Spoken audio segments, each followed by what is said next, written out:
Bonjour à tous et bienvenue sur le podcast Rêve d'auteur. On continue sur le thème des personnages et cette semaine on va parler du sous-texte. Le sous-texte est essentiel pour créer des personnages nuancés qui vont toucher les lecteurs. Il permet d'aller au-delà des mots et d'inclure des émotions et des motivations cachées. Le sous-texte, c'est l'information implicite, ou les émotions qui ne sont pas exprimées, qui se cachent en fait derrière les actions et les dialogues d'un personnage. C'est ce qui se passe entre les lignes, ce que le personnage ne dit pas, mais qu'il ressent, qu'il pense ou qu'il montre. Un bon sous-texte, ça rend le personnage plus complexe et bien plus intéressant. En fait, le sous-texte, il est important parce qu'il ajoute de la profondeur. Un personnage qui a un sous-texte bien développé est plus réaliste. Ça permet au lecteur de percevoir des nuances, des couches de personnalité qui enrichissent l'histoire. Le sous-texte, il permet aussi d'engager le lecteur, puisqu'il l'incite à s'interroger sur les motivations et les émotions des personnages. C'est ce qui va créer le lien.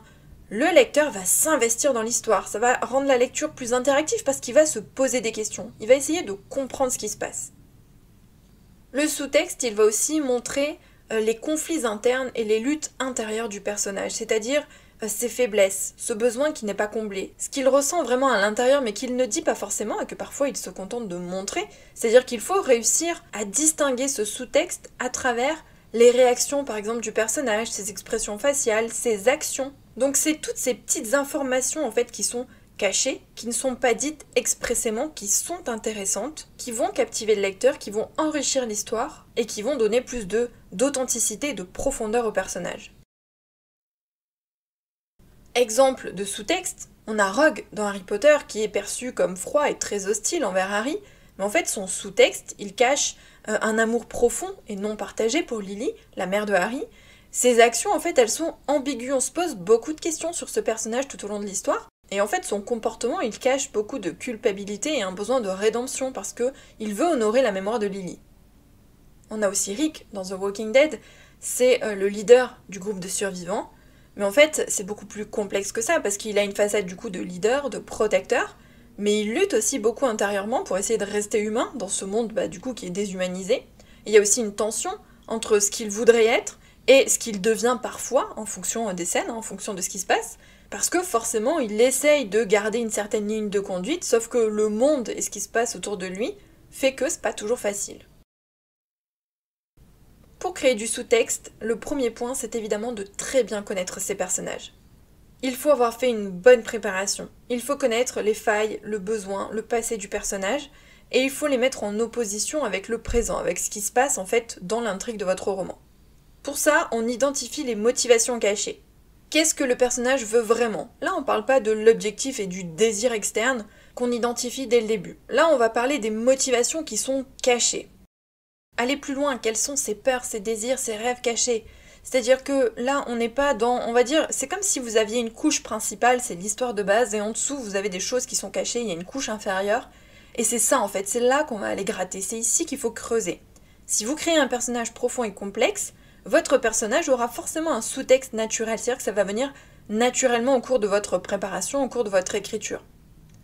Par exemple, Harry, donc dans Harry Potter, il veut se prouver qu'il est plus que l'orphelin sous-estimé. Et tout ça, il va le montrer en fait à travers ses actions, ses réactions et ses émotions. Donc allez plus loin. Ne restez pas sur la couche, on va dire, superficielle, même si le mot n'est pas forcément bien choisi, mais grattez. Allez en dessous dans tout ce qui est caché. Quel est le besoin profond du personnage ? Qu'est-ce qu'il ressent réellement ? Quel est l'impact de son passé et de ses failles sur votre histoire ?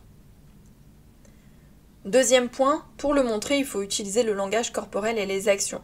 Donc ça, je vous le dis très très souvent, action, réaction, expression faciale, tous ces éléments, les gestes, les mimiques, la posture, ça peut révéler en fait tout ce que le personnage ne va pas dire. On va montrer. Ça c'est très important pour le sous-texte, on montre les choses, on ne le dit pas.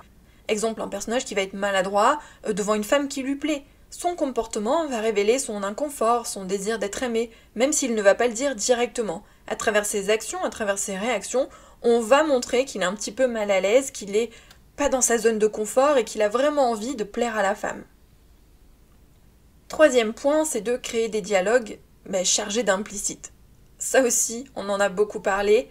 Les silences, les non-dits, les sous-entendus aussi, ça va donner une profondeur aux échanges. ce qui n'est pas dit, ce qui est retenu, a autant de force que ce qui est partagé. Donc les dialogues, c'est une excellente façon de montrer le sous-texte. C'est vraiment un élément clé pour montrer tout l'implicite. Quatrième et dernier point, c'est évidemment de faire évoluer le sous-texte au fil de l'histoire. Le sous-texte, il va évoluer en même temps que le personnage. C'est-à-dire que le personnage ne va pas ressentir ou montrer les mêmes choses au début et à la fin de l'histoire. Donc ce sous-texte, il doit aussi suivre cette évolution. Il doit évoluer avec le personnage tout au long des pages. Et, au fil du temps, il peut ou non révéler de nouvelles choses, de nouvelles couches de complexité. C'est comme si on creusait et qu'on descendait encore plus bas dans les couches de la personnalité du personnage. Alors ça dépend vraiment de votre personnage, de votre histoire, de votre genre de roman, de ce que vous avez prévu. Parfois, il n'y a pas besoin de creuser, d'aller beaucoup plus loin. Ça dépend vraiment de ce que vous avez envie de montrer. Mais ça peut aussi révéler de nouvelles couches, de nouvelles informations qu'on n'avait pas au début. Sachez quand même que le sous-texte, il est souvent inconscient, c'est-à-dire que vous allez l'utiliser sans vous en rendre compte. Si vous avez préparé en fait votre histoire, si vous avez préparé vos personnages, vous allez déjà avoir les informations en tête et vous allez le montrer sans vous dire « Ah bah là je dois le montrer », vous allez le faire inconsciemment. Mais ça marche que si on a vraiment une idée très précise de qui est son personnage, de quelles sont ses couches en fait de personnalité, son passé, faiblesse, besoins, désirs, etc. C'est aussi intéressant de le faire consciemment, c'est-à-dire, voilà, là je veux montrer ça dans telle scène, comment est-ce que je vais le tourner, comment est-ce que je vais l'amener. Tiens, là je veux montrer que ça a un peu évolué, je vais faire comme ça et comme ça. Donc c'est bien aussi de conscientiser ce sous-texte et de se dire, là je veux montrer que telle chose arrive au personnage, qu'il ressent telle chose ou qu'il agit de telle manière. Ce qui est intéressant, c'est que ce sous-texte, il va vraiment investir le lecteur dans l'histoire parce qu'il va se poser des questions. Parfois, ça va l'éclairer, il va comprendre des choses, et parfois, ça va amener au contraire des doutes et d'autres questionnements où il va se dire « Mais mince, pourquoi il réagit comme ça? Qu'est-ce qui se passe à ce moment-là? Qu'est-ce qui lui est arrivé dans son passé pour qu'il réagisse comme ça à cette situation qui, peut-être, n'est pas si importante que ça ?»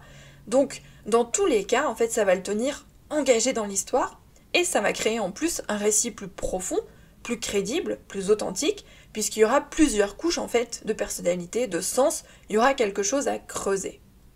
Voilà pour le sous-texte, j'espère que cet épisode vous a plu. N'oubliez pas, comme toujours, de vous abonner à la newsletter pour avoir le reste du contenu sur les personnages, et puis nous on se retrouve la semaine prochaine pour un nouvel épisode. Bye!